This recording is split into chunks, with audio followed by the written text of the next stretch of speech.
Hello दोस्तों, आप सभी का स्वागत है आपके अपने चैनल किरण स्टडी सेंटर पर। आज हम क्लास 10 का प्रश्नावली 8.2 को देखेंगे। 8.2 को देखेंगे जो काफ़ी इंपॉर्टेंट है एग्जाम से व्यू से। और वीडियो में इस चैप्टर का पूरा सोल्यूशन हम देंगे। आप लोग वीडियो को पूरा देखिएगा। इसी प्रकार आगे भी आप लोग चैनल को सब्सक्राइब कीजिएगा और हम आपके लिए बेहतर वीडियो लाएंगे। देखिए क्वेश्चन क्या है हमारा। क्वेश्चन दिया है sine 60 degree into cos 30 degree plus में sine 30 degree into cos 60 degree. इसका मान हमको ज्ञात करना है। तो सबके मान बारी बारी से बैठा लेंगे। सबके मान क्या करना है आपको, इस साइन 60 का मान 30 के मान, साइन इस 30 60 इस सबके मान, साइन का मान, कॉस का मान, टेन के मान, कोट का मान, कोसेक के मान, इस सबके मान मालूम होना चाहिए ताकि आप लोग यहाँ बैठाइएगा और आसानी से इसे निकाल सकते हैं। तो सबसे पहले क्या करेंगे, क्वेश्चन को लिख लेते हैं।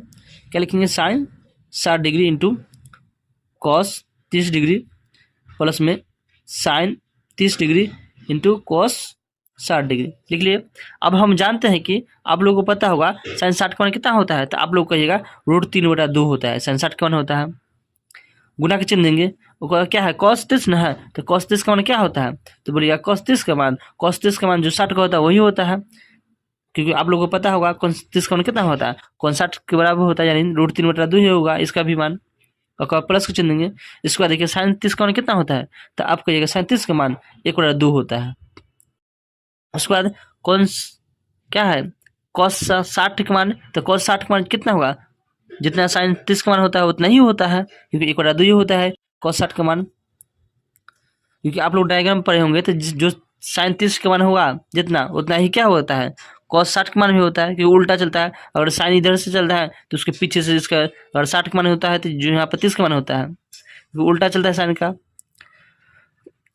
अब यहाँ पर देखिए गुना करेंगे, √3 गुना √3 कितना होगा, √3 होगा। सामने सामने गुना कर देंगे, कटने वाला नहीं है तो इसलिए सामने सामने गुना कर देंगे। और यहाँ पर 2 दूनी 4 होगा, प्लस के चिन्ह देंगे। 1 गुना 1 कितना होगा, 1 ही होगा। और 2 गुना 2 कितना होगा, 4 होगा। अब जोड़ेंगे, दोनों का एलसीएम लेंगे तो कितना होगा, एलसीएम 4 ही होगा। ऊपर में कितना है, 3 है, ठीक है 3 लिखेंगे। और ऊपर में 1 है तो 1 लिखेंगे, क्योंकि दोनों का एलसीएम सेम है तो ऊपर वाला अंश जितना है उतना ही लिखा जाता है। 3 1 कितना होगा, 4 होगा, बटा में 4 होगा। अब काट देंगे तो कितना मतलब कटेगा, 1 मतलब कट गया, ये हमारा आंसर होगा।